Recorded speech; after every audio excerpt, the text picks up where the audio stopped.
Hi guys, अस्सलाम वालेकुम।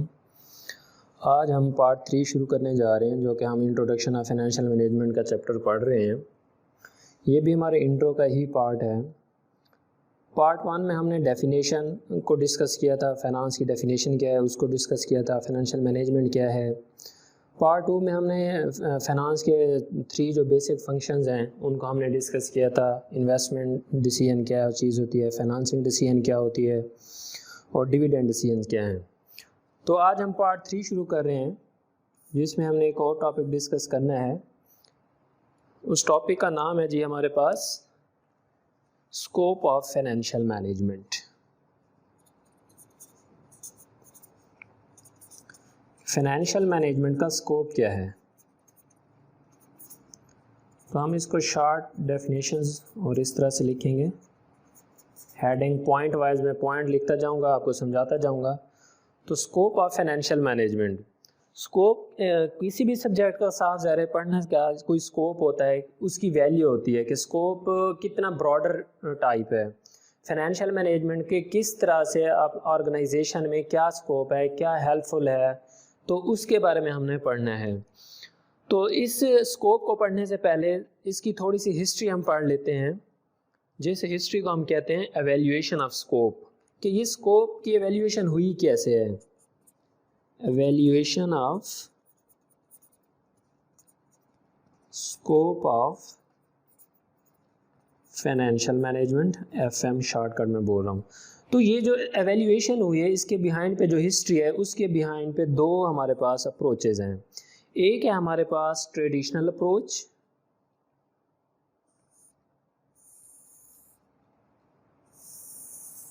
कि पुरानी अप्रोच क्या थी पहले फाइनेंशियल मैनेजमेंट की, या उसकी पहले स्कोप क्या थी 20वीं सेंचुरी में, उसके बारे में भी हम पढ़ेंगे। और आजकल जो है मॉडर्न अप्रोच, ये क्या कहती है, इसके बारे में भी पढ़ेंगे। अब देखिए, ट्रेडिशनल अप्रोच और मॉडर्न अप्रोच, ये दो अप्रोच हैं। नाम से भी जाहिर है, ट्रेडिशनल मीन के ओल्ड। ये अप्रोच कब यूज़ की जाती थी? 20वीं सेंचुरी में। ठीक है जी। अब इस स्कोप की जो थी सिर्फ लिमिटेड थी, किस चीज़ से थी? Limited to only procurement of fund. अब प्रोक्योरमेंट ऑफ फंड क्या है, वो हम पार्ट 2 में पढ़ चुके हैं कि कंपनी के पास कौन कौन से ऑप्शन हैं कि अपने फंड्स को मैनेज कर सकती है, कि क्या वो डेट फाइनेंसिंग करेगी या इक्विटी फाइनेंसिंग करेगी, मीन के कॉमन स्टॉक या प्रेफर शेयर्स इशू करेगी या बॉन्ड डिबेंचर लाइक इशू करेगी। तो जो ट्रेडिशनल अप्रोच है ये कहती है कि जो इससे पहले फाइनेंस की सिर्फ इतनी अहमियत थी कि सिर्फ आपने प्रोक्योरमेंट ऑफ फंड करनी है, कि फ़ंड को मैनेज किस तरह से करनी है, मैनेजमेंट ऑफ द फंड। जैसे शुरू में मैंने मीनिंग पढ़ाया था फाइनेंस का, सिर्फ सिंपल क्या था, art and science of managing money, कि सिर्फ आपने फंड्स को मैनेज किस तरह से करना है, आगे उसका कोई पता नहीं था लग कहाँ रहा है। यानी कि ये सिर्फ इसकी लिमिटेड थी कि जो भी बंदा फाइनेंस में होता था उसको सिर्फ यही कहा जाता था कि आप ऑर्गेनाइजेशन के लिए फ़ंड्स को मैनेज करें, चाहे जहाँ से मर्जी करें, जो टर्म्स हैं सूटेबल टर्म्स हैं जैसे भी है। तो सिर्फ लिमिटेशन थी प्रोक्योरमेंट ऑफ फंड, आपने फ़ंड लेके आना है, आगे बिजनेस में इन्वेस्ट करना है, उसके बाद फाइनेंस की आगे कोई अहमियत नहीं थी। और इसके अलावा प्रोक्योरमेंट और उसके साथ administration of fund, administration of fund, fund को प्रोक्योरमेंट और उसकी एडमिनिस्ट्रेशन, ये दो बेसिकली ट्रेडिशनल अप्रोच में हम यूज़ करते थे, जो कि इसकी लिमिटेशंस है। अब आते हैं जी मॉडर्न अप्रोच पे। मॉडर्न अप्रोच क्या है जी? ये ब्रॉडर है, इसका स्कोप बहुत ज़्यादा है, ब्रॉडर एंड एनालिटिकल व्यू।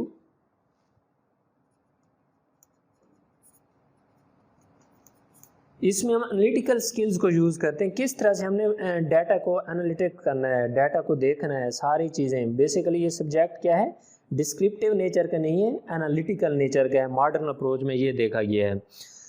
तो इस मॉडर्न अप्रोच में ये कहा गया है कि सिर्फ फाइनेंस का जो अप्रोच है वो सिर्फ लिमिटेड नहीं है प्रोक्योरमेंट ऑफ फंड्स या उसकी एडमिनिस्ट्रेशन के साथ, भल के जो हमने 3 इम्पोर्टेंट फंक्शन पढ़े हैं इसको एक्सपेंड किया गया है, ब्रॉड किया गया है कहाँ तक जी, इन्वेस्टमेंट डिसीजन में भी फाइनेंस को यूज़ करना है जी। सिर्फ फंड को प्रोक्योरमेंट नहीं करना, सिर्फ पैसे लाना ही नहीं है फाइनेंशियल मैनेजमेंट का रोल, उसके अलावा मॉडर्न अप्रोच में एक कैरियर बन गया है फाइनेंस में, तो इन्वेस्टमेंट डिसीजन करने हैं जी,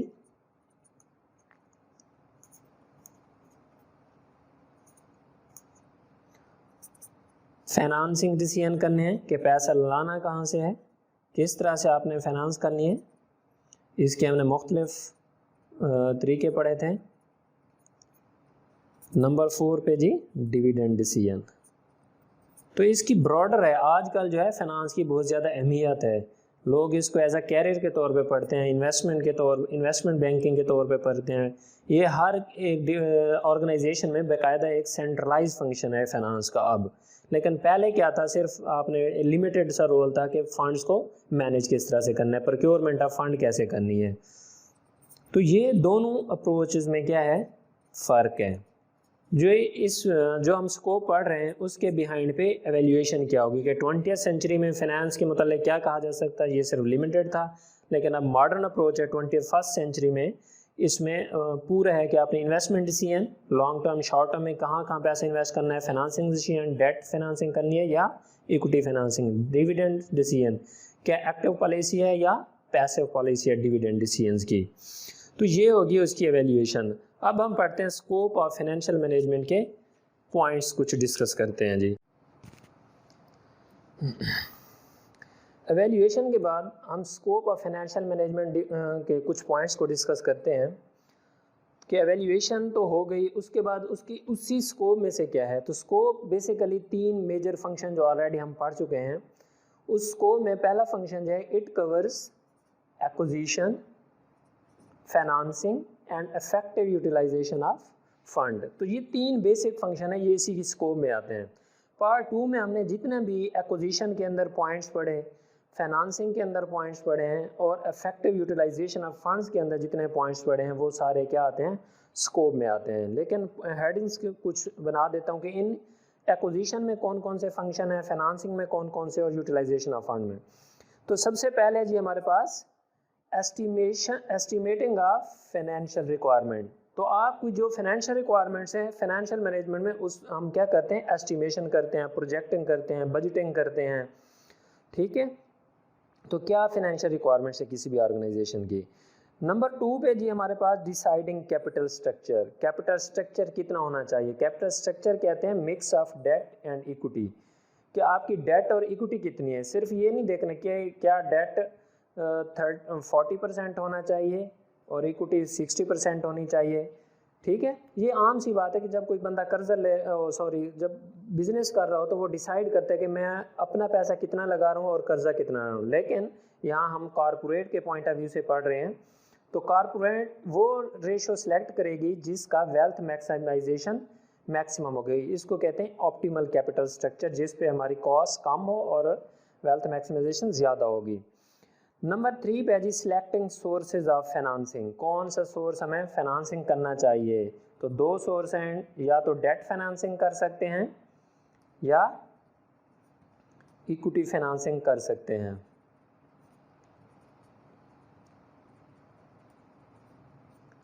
ठीक है जी। तो इसमें करना है। नंबर 4 पे हमारे पास selecting pattern of investment. Investment को के कौन सा पैटर्न लगना है, कौन से एसेट्स में इन्वेस्टमेंट करनी चाहिए, ये भी सारे हम क्या पढ़ चुके हैं, लेकिन यहाँ पे डेफिनेशन है। नंबर 6 पे कैश मैनेजमेंट किस तरह से करनी है जी। कैश को किस तरह से मैनेज करना है कि आप अपनी तमाम शॉर्ट टर्म रिक्वायरमेंट को पूरा कर सकें। इफेक्टिव यूटिलाइजेशन ऑफ कैश, अगर आपके पास एक्स्ट्रा कैश पड़ा है तो उसको आप यूटिलाइज नहीं कर रहे, वो भी आपको अपॉर्चुनिटी कॉस्ट है। उसके बाद प्रॉफिट मैनेजमेंट के ऑर्गेनाइजेशन को प्रॉफिट को किस तरह से मैनेज करेगी। सिर्फ प्रॉफिट मैक्सिमाइजेशन की ही बात करेगी, वेल्थ मैक्सिमाइजेशन भी होनी चाहिए। मैं बार बार वेल्थ मैक्सिमाइजेशन यूज़ कर रहा हूँ, तो इसके बारे में मैं आपको बताता चलूँ कि वेल्थ मैक्सिमाइजेशन कॉरपोरेट सेक्टर में बहुत ज़्यादा मीनिंग है उसका। प्रॉफिट की इतनी अहमियत नहीं है जितनी वेल्थ की मैक्सिमाइजेशन है। तो इसका हम पढ़ेंगे नेक्स्ट जो पार्ट मैं रिकॉर्ड करूँगा, उसमें मैं बताऊँगा आप लोगों को। Ensuring liquidity. लिक्विडिटी कहते हैं एबिलिटी टू पे इट्स शॉर्ट टर्म ऑब्लिगेशन, कि आपके पास कितनी एबिलिटी है कि आप अपने शॉर्ट टर्म ऑब्लिगेशंस को पे कर सकते हैं। साफ ज़ाहिर है कुछ आपको डे टू डे एक्टिविटीज़ के लिए भी पैसा चाहिए होता है, कोई 30 डेज 60 डेज़ के बाद आपने कुछ पे करना होता है, कोई इंटरेस्ट पे करना होता है, तो वो लिक्विडिटी रेशो को मेंटेन करना चाहिए। लिक्विडिटी रेशो का फार्मूला होता है current asset divided by current liability. तो जो प्रेफर की जाती है वो रेशो 2 होनी चाहिए, उसकी डिटेल हम पढ़ेंगे रेशो एनालिसिस में, फाइनेंशियल स्टेटमेंट का एनालिसिस जो है चैप्टर। रिस्क मैनेजमेंट, रिस्क को किस तरह से मैनेज करना है आपने, सिस्टमेटिक और अनसिस्टमेटिक रिस्क को देखना है जी। क्रेडिट रिस्क क्या है, इन्फ्लेशन रिस्क क्या है, ठीक है, इन चीज़ों को बारे में। फाइनेंशियल प्लानिंग ये इकट्ठा बता दिया है कि financial planning, budgeting, forecasting, organising, हम ये सारी चीज़ें कहाँ पे करते हैं, फाइनेंशियल प्लानिंग में। मैं थोड़ी थोड़ी डिटेल बता रहा हूँ ताकि आप लोग बस डेफिनेशन को याद करें, पॉइंट्स याद होने चाहिए, उसमें आप एक्सप्लेनेशन भी लिख सकते हैं। फाइनेंशियल डिसीजन, कौन से फाइनेंशियल डिसीजन है जी, जो फाइनेंस के 3 फंक्शंस हैं उनको फाइनेंशियल डिसीजन भी कहा जा सकता है। तो ये बेसिकली उसी का है। प्रिपरेशन ऑफ एनुअल स्टेटमेंट्स, अब देखें फाइनेंशियल मैनेजमेंट का पहले जो स्कोप था सिर्फ लिमिटेड था प्रोक्योरमेंट ऑफ फंड्स, लेकिन यहाँ पे क्या है, हम एनुअल स्टेटमेंट्स भी बनाएंगे कि प्रॉफिट एंड लॉस स्टेटमेंट को दिखाना है आपने। मुख्तलिफ स्टेटमेंट बनाते हैं, बजटिंग पर्पज़ के लिए भी बनाते हैं, स्टॉक होल्डर इक्विटी स्टेटमेंट भी है, हमारी एनुअल जनरल मीटिंग जब होती है वहाँ पे प्रेजेंट की जाती हैं। तो एस्टिमेशन ऑफ फाइनेंशियल परफॉर्मेंस, तो ये एनुअल स्टेटमेंट्स की प्रिपरेशन के बाद आपकी फाइनेंशियल परफॉर्मेंस को मेजर भी किया जाता है और एस्टिमेट भी किया जाता है। नंबर 13 पे जी फाइनेंशियल कंट्रोलिंग, आपने अपने फाइनेंस को कंट्रोलिंग के तौर पे कंट्रोल भी करना है, किस तरह से आप कंट्रोल कर सकते हैं उनको, इफेक्टिव यूटिलाइजेशन कर सकते हैं। Determination of size and growth of an organisation, तो फाइनेंशियल मैनेजमेंट को किसी भी ऑर्गेनाइजेशन के साइज़ को और ग्रोथ को मेजर करने के लिए भी आप यूज़ कर सकते हैं। तो ये फ़र्क है बेसिकली ट्रेडिशनल अप्रोच और मॉडर्न अप्रोच का। ट्रेडिशनल अप्रोच क्या है, सिर्फ 1-2 फंक्शंस है उसमें। पहले जो होता था 20वीं सेंचुरी में, क्या आपने पैसा सिर्फ मैनेज करना है, कि सोर्सेज कहाँ से करनी है, पैसा लेके आना है बस, जैसे भी हो कारोबार में लगाना है। लेकिन अब फाइनेंस की क्या है, स्कोप बहुत ज़्यादा है, बहुत एक अलग ये फील्ड बन चुकी है। तो ये था जी हमारे पास स्कोप ऑफ फाइनेंशियल मैनेजमेंट। तो इससे रिलेटेड अगर आप लोगों का कोई क्वेश्चन हो तो आप लोग पूछ सकते हैं जी, कमेंट सेक्शन में कमेंट्स भी कर सकते हैं। थैंक यू, अल्लाह हाफिज़।